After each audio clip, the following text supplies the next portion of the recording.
Live stream में जुड़े सभी दर्शकों को मेरा नमस्कार। मैं हूं आपके साथ पल्लवी शर्मा और अपने इस बुलेटिन के माध्यम से हम आपको बताने वाले हैं हिमाचल प्रदेश के दिन भर के घटनाक्रम के बारे में।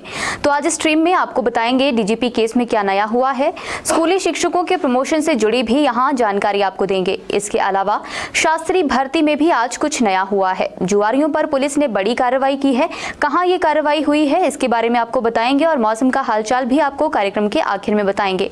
तो कार्यक्रम में अंत तक जरूर बने रहे। सबसे पहले बात करते हैं हिमाचल के बहुचर्चित डीजीपी केस के बारे में। तो यहाँ एक अपडेट सामने आ रही है। कारोबारी निशांत शर्मा की शिकायत पर एफआईआर करने की तैयारी है। खबर है कि कारोबारी निशांत शर्मा की शिकायत पर अब एसपी कांगड़ा एफआईआर दर्ज करेंगी। हाईकोर्ट में इस मामले की सुनवाई के दौरान एडवोकेट जनरल ने कहा कि डीएसपी ज्वालामुखी विकास धीमान इस केस में मामला दर्ज करेंगे। आपको बता दें, निशांत शर्मा ने अपनी शिकायत में डीजीपी संजय कुंडू पर कुछ आरोप लगाए थे। इस पर हाईकोर्ट ने एसपी शिमला और एसपी कांगड़ा से रिपोर्ट मांगी थी। कोर्ट ने इस केस के लिए सीनियर एडवोकेट नीरज गुप्ता को कोर्ट मित्र भी नियुक्त किया है। मामले की अगली सुनवाई 22 नवंबर को होगी। वहीं डीजीपी मामले में ही कारोबारी व 2 अज्ञात लोगों के खिलाफ मकलोडगंज पुलिस स्टेशन में एफआईआर दर्ज हुई है। अब बढ़ते हैं हमारी अगली खबर की तरफ जो शिक्षकों से रिलेटेड है। शास्त्री भर्ती हाईकोर्ट में। जी हां, शास्त्री भर्ती की लड़ाई भी अब हाईकोर्ट पहुंच गई है। राज्य सरकार ने इस बार शास्त्री के भर्ती नियमों में बदलाव करते हुए बीएड शास्त्री और बीए एमए संस्कृत को भी पात्र घोषित कर दिया था। इसी अनुसार काउंसलिंग भी शुरू होने वाली है, लेकिन अब ये मामला हाईकोर्ट पहुंच गया है। हालांकि कोर्ट में फिलहाल काउंसलिंग प्रक्रिया को नहीं रोका गया है, लेकिन नियुक्ति कोर्ट के अंतिम फैसले से प्रभावित रहेगी।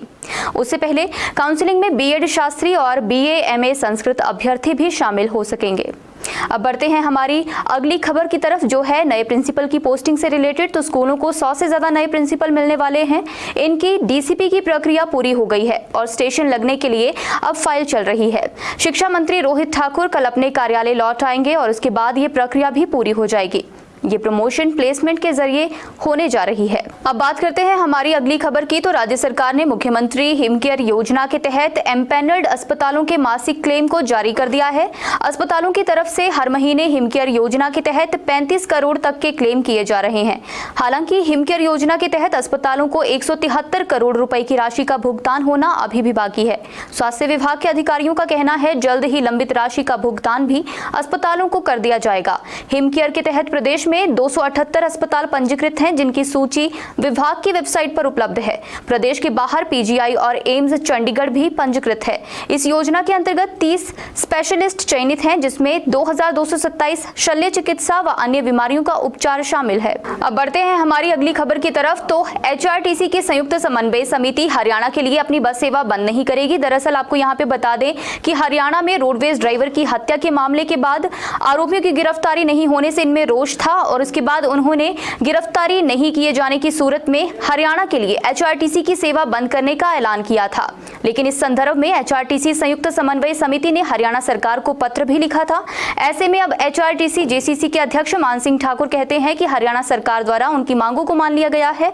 हरियाणा रोडवेज के कर्मचारियों ने भी हड़ताल को वापस ले लिया है। ऐसे में एचआरटीसी की सेवाएं भी हरियाणा के लिए सुचारू रूप से चलेंगी। हालांकि उन्होंने मांग उठाई है कि एचआरटीसी के चालक परिचालकों की सुरक्षा के लिए सरकार मेडी पर्सन एक्ट लागू करे।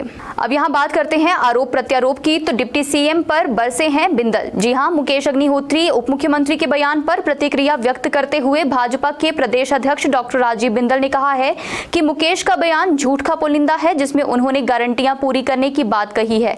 2022 के चुनाव में गारंटियों पर गारंटियां देते चले गए और बोलते समय सांस भी नहीं लिया कि कितनी गारंटियां दी जा चुकी हैं।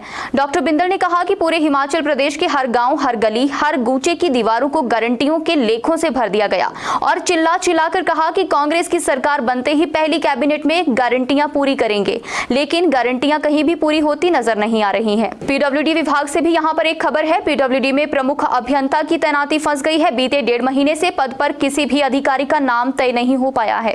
पहली मर्तबा विभाग के एक खास पद को भरने में इतनी देरी हो रही है। आपको बता दें 30 सितंबर को ईएनसी प्रोजेक्ट दीपक शर्मा सेवानिवृत्त हुए थे। उनकी सेवानिवृत्ति के बाद ये पद खाली हो गया है। ईएनसी प्रोजेक्ट के पास मुख्य रूप से गुणवत्ता की निगरानी का कार्यभार रहता है। प्रदेश भर में जो भी काम लोक निर्माण विभाग के माध्यम से पूरे किए जा रहे हैं उसकी जांच ENC प्रोजेक्ट के माध्यम से ही पूरी होती है। अब प्रमुख अभियंता का पद खाली होने की वजह से इन कामों पर ब्रेक लग गई है। बिजली बोर्ड कर्मचारियों से संबंधित भी यहाँ पर खबर है। बिजली बोर्ड से सेवानिवृत्त कर्मचारियों को ग्रेच्युटी और लीव इनकैशमेंट की अदायगी नहीं हो पा रही है। 1/1/2016 के बाद सेवानिवृत्त हुए कर्मचारियों को छठे वेतन आयोग की सिफारिशों के आधार पर संशोधित वेतनमानों के लाभ से वंचित रखा गया है और इससे सेवानिवृत्त कर्मचारियों में आक्रोश बढ़ रहा है। ये बात बिजली बोर्ड कर्मचारी यूनियन के पूर्व प्रदेशाध्यक्ष कुलदीप सिंह खरवाड़ा ने कही। उन्होंने कहा कि बिजली बोर्ड में अप्रैल माह से आज तक लगभग 125 करोड़ रुपए की ड्राइंग लिमिट्स लंबित है। इसकी वजह से पेंशनरों और कर्मचारियों के आर्थिक लाभों की अदायगी नहीं हो पा रही है।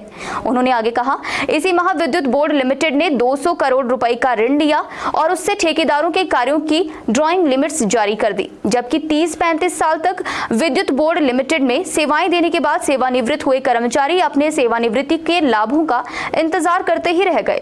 जुआरियों से पुलिस ने 18 लाख जब्त किए हैं। खबर है शिमला की। शिमला पुलिस ने जुआरियों पर बड़ी कार्रवाई की है। पुलिस टीम ने गुप्त सूचना के आधार पर कार्रवाई करते हुए पोशना में पुलिस ने 35 जुआरियों को जुआ खेलते रंगे हाथ पकड़ा। पुलिस ने आरोपियों से जुए में लगाई हुई 18,38,000 की नकदी को भी पकड़ा है।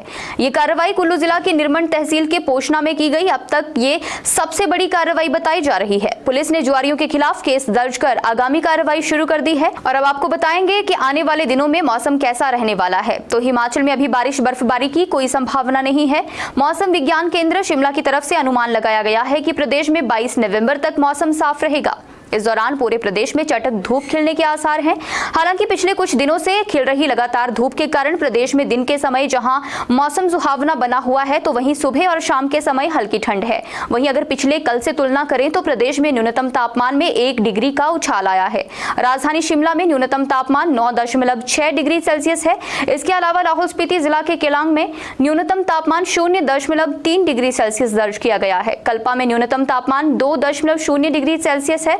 धर्मशाला में 10.2 डिग्री सेल्सियस तापमान दर्ज किया गया है। इसके अलावा आज ओक ओवर में सीएम की बैठक हुई है। क्या कुछ मुद्दे यहां पर रहे हैं वो आपको बताने जा रहे हैं। दरअसल मुख्यमंत्री सुखविंदर सिंह सुक्खू ने ऊर्जा विभाग के अधिकारियों के साथ एक बैठक की और प्रदेश में सौर ऊर्जा योजनाओं की रूपरेखा जल्द से जल्द तैयार करने के निर्देश दिए।